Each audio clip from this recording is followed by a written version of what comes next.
नमस्कार दोस्तों, him math study channel में एक बार फिर से आपका स्वागत है। तो कुछ और इम्पोर्टेंट क्वेश्चंस हम आपके लिए लाए हैं। HPRCA ने जो सिलेबस रिलीज़ किया है वो तो आपने देख लिया होगा। तो अकॉर्डिंग टू सिलेबस ही हम क्वेश्चंस कर रहे हैं।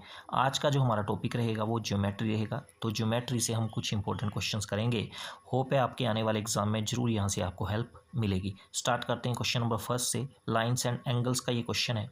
इसमें बोला है दो कॉम्प्लीमेंट्री एंगल्स हैं, उन की रेशो आपको 2:3 दे के रखी है। बड़ा एंगल आपको बताना है। अब कॉम्प्लीमेंट्री एंगल्स कौन से होते हैं? अगर दो एंगल का सम 90 डिग्री है तो उनको हम कॉम्प्लीमेंट्री एंगल्स बोलते हैं, और अगर दो एंगल का सम 180 डिग्री है तो वो सप्लीमेंट्री एंगल्स होंगे। ठीक है। अब दो एंगल्स यहाँ पे आपको दे तो रखे हैं पर रेशो में दे के रखे हैं।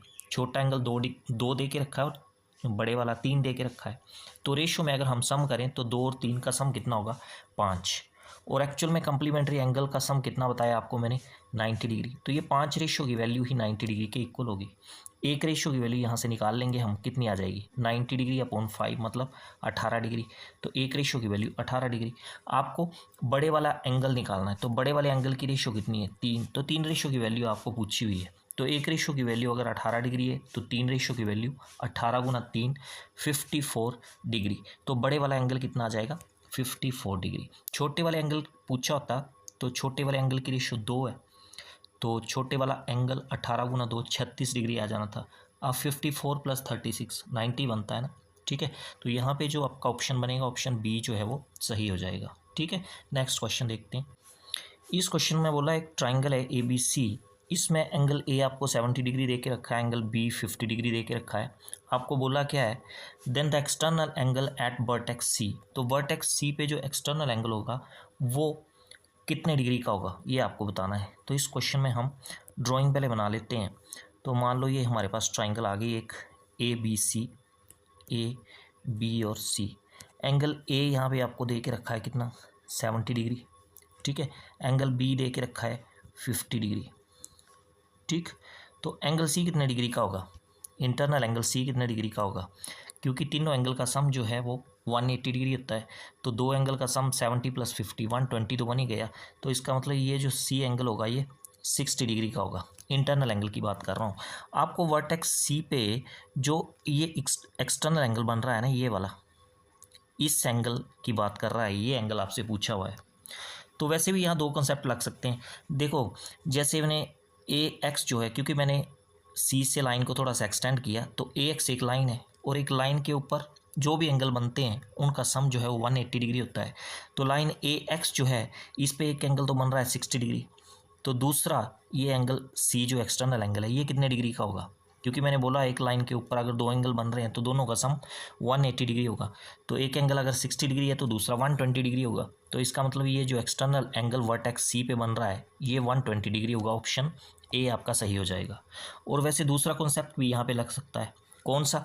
ये जो एक्सटर्नल एंगल होता है ना, ये इक्वल होता है सम ऑफ इंटरनल अपोजिट एंगल। मतलब ये जो एक्सटर्नल एंगल सी पे बन रहा है ना, ये इक्वल होगा इसके अपोजिट वाले जो ये इंटरनल वाले एंगल्स हैं, मतलब 70 प्लस 50 इनके इक्वल होता है।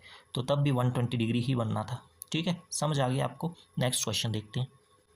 अच्छा, इस क्वेश्चन में एक ट्राइंगल है, उसकी साइड्स दे के रखी हैं आपको 5 सेंटीमीटर, 12 सेंटीमीटर और 13 सेंटीमीटर। इस ट्राइंगल का आपको एरिया निकालना है।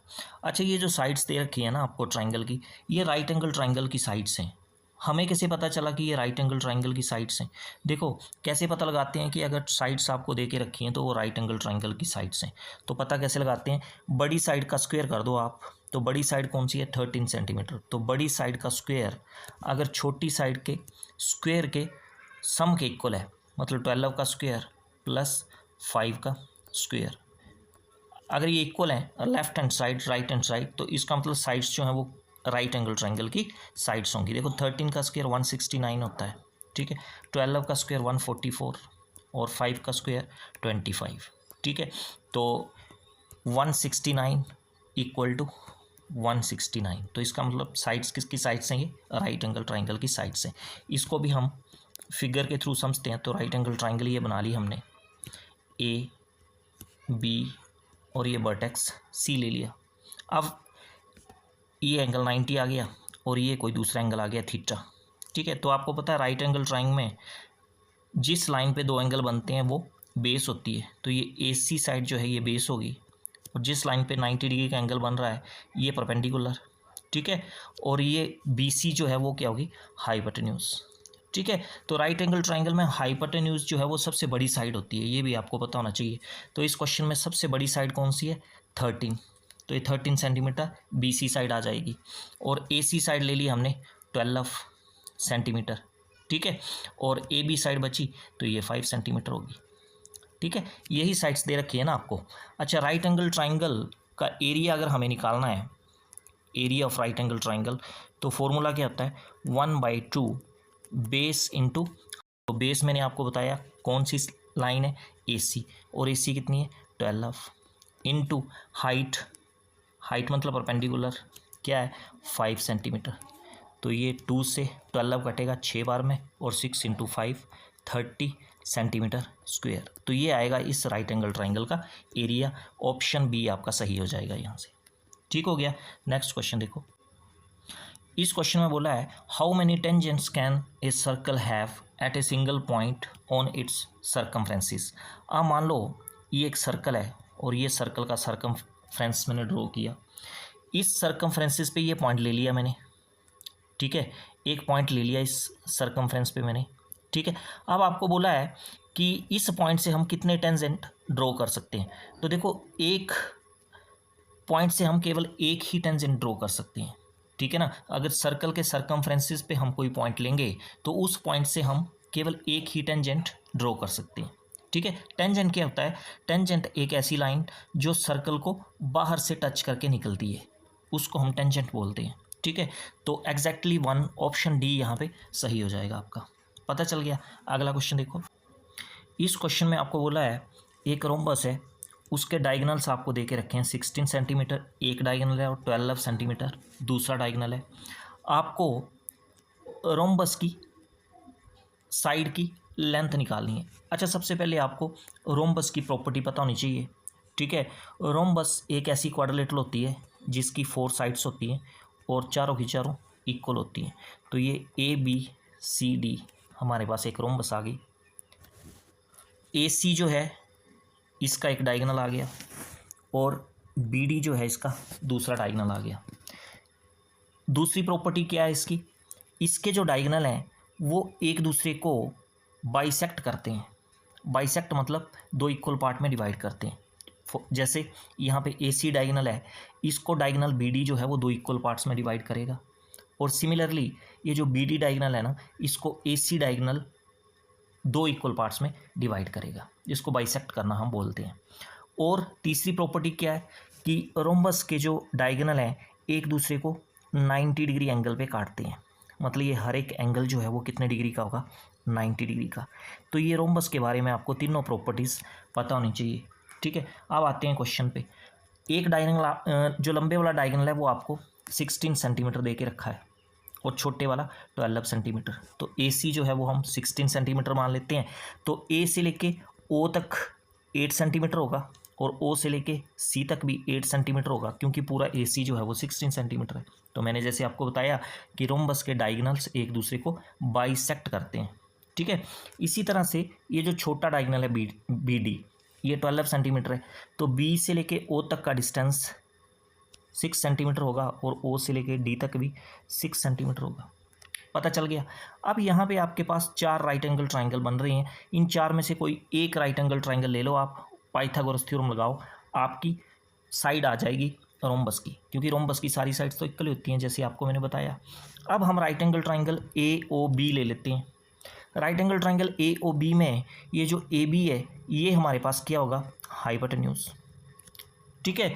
और A और BO इन दोनों में से एक लाइन परपेंडिकुलर होगी और एक जो है वो बेस होगी, क्योंकि यहाँ पे एंगल बन रहा है 90 डिग्री का, ठीक है।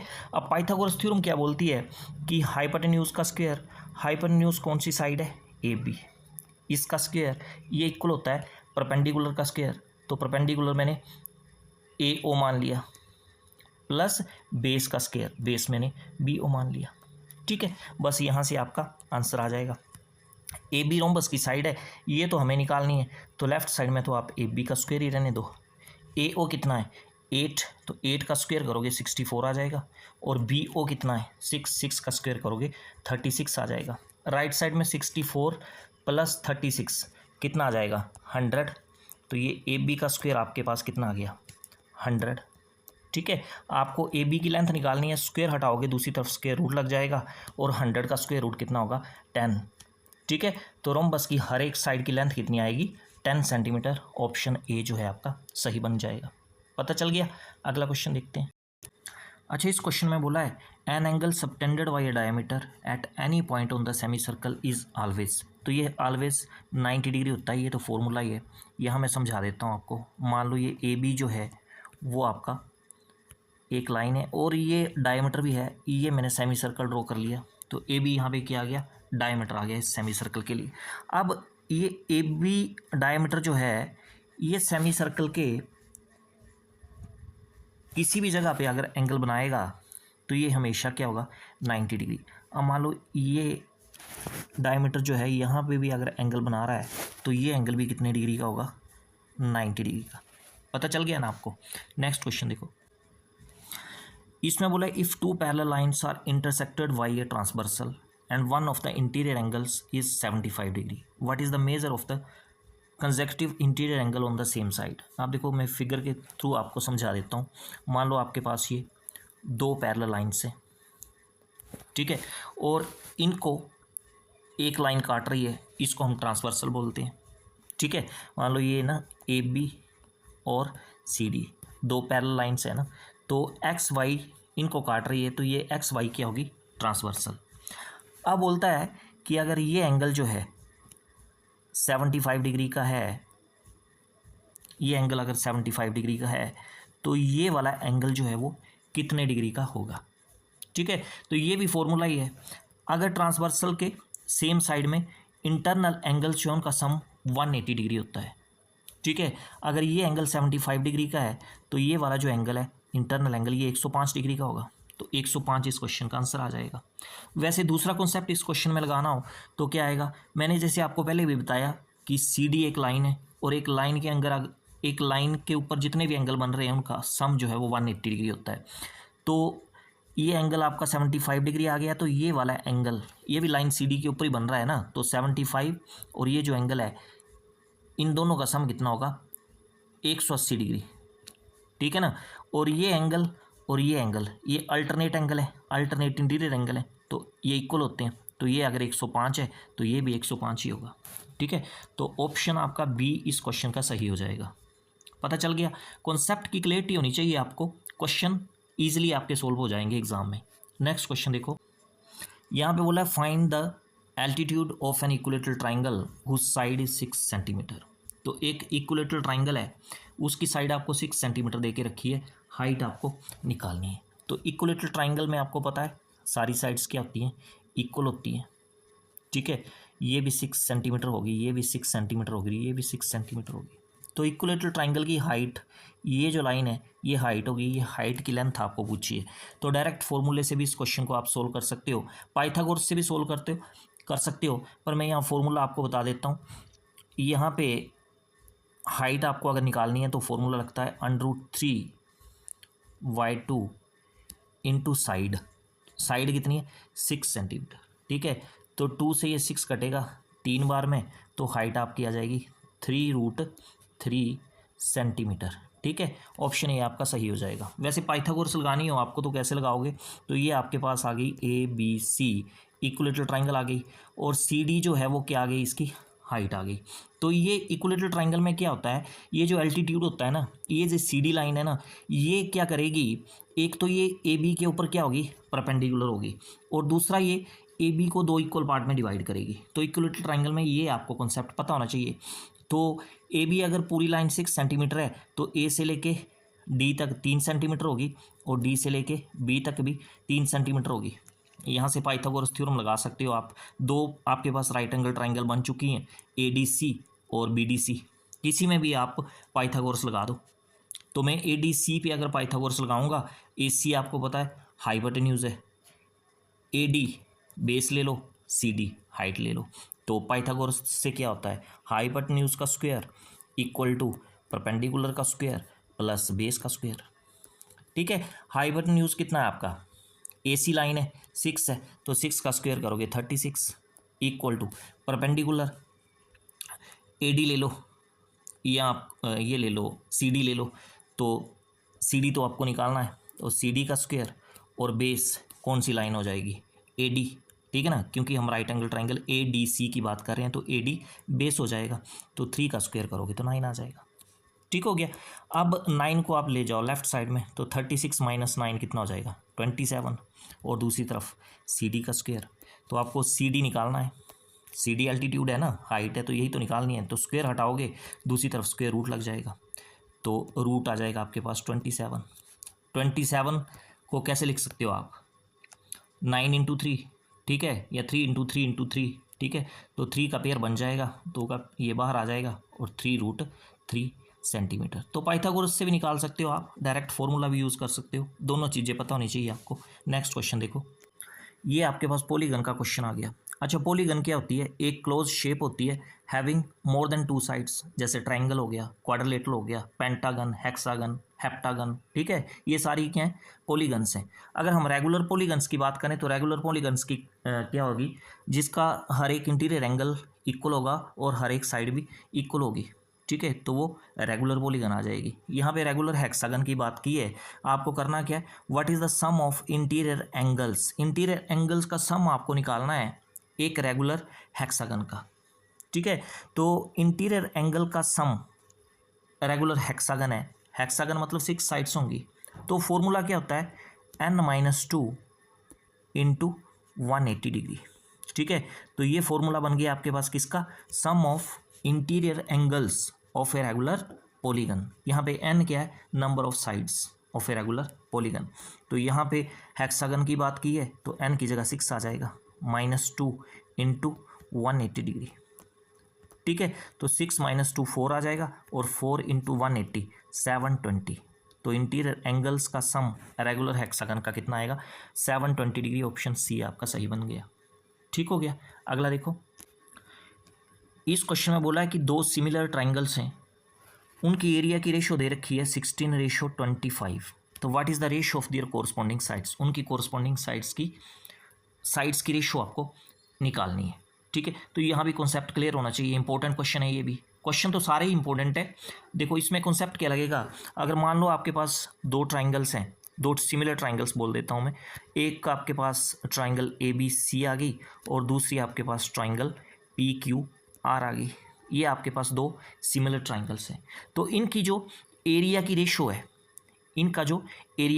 मतलब एरिया ऑफ ट्राइंगल ABC और एरिया ऑफ ट्राइंगल PQR, तो इनका जो एरिया का रेशो है वो इक्वल होता है इनकी कोरस्पॉन्डिंग साइड्स का स्क्वायर।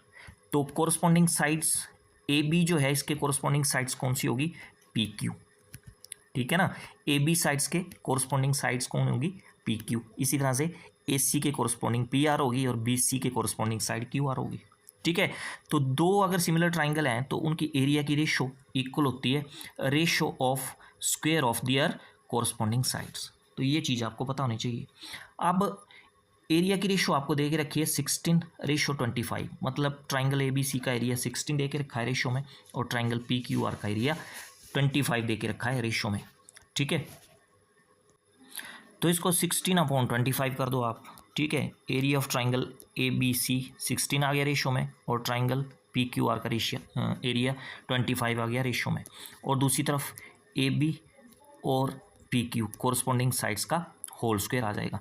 अब स्क्वायर हटाओगे तो दूसरी तरफ स्क्वायर रूट लग जाएगा, और 16 का स्क्वायर रूट 4 हो जाएगा, और 25 का स्क्वायर रूट 5 हो जाएगा। तो इस तरह से जो कोरस्पॉन्डिंग साइड्स की रेशो बन जाएगी AB/PQ, वो बन जाएगा 4:5। तो ऑप्शन आपका C यहाँ पे सही हो जाएगा। ठीक हो गया। तो ये थे आज के लिए क्वेश्चंस। आई होप सारे क्वेश्चंस आपको अच्छे से पता चल गए होंगे। अगर वीडियो आपको अच्छा लगा तो वीडियो को लाइक और शेयर आप जरूर कर दें। चैनल पे नए हो तो चैनल को आप सब्सक्राइब भी कर लें। तो मिलते हैं नेक्स्ट वीडियो में कुछ और इंपॉर्टेंट क्वेश्चंस के साथ। आज के लिए फ़िलहाल इतना ही। Thank you.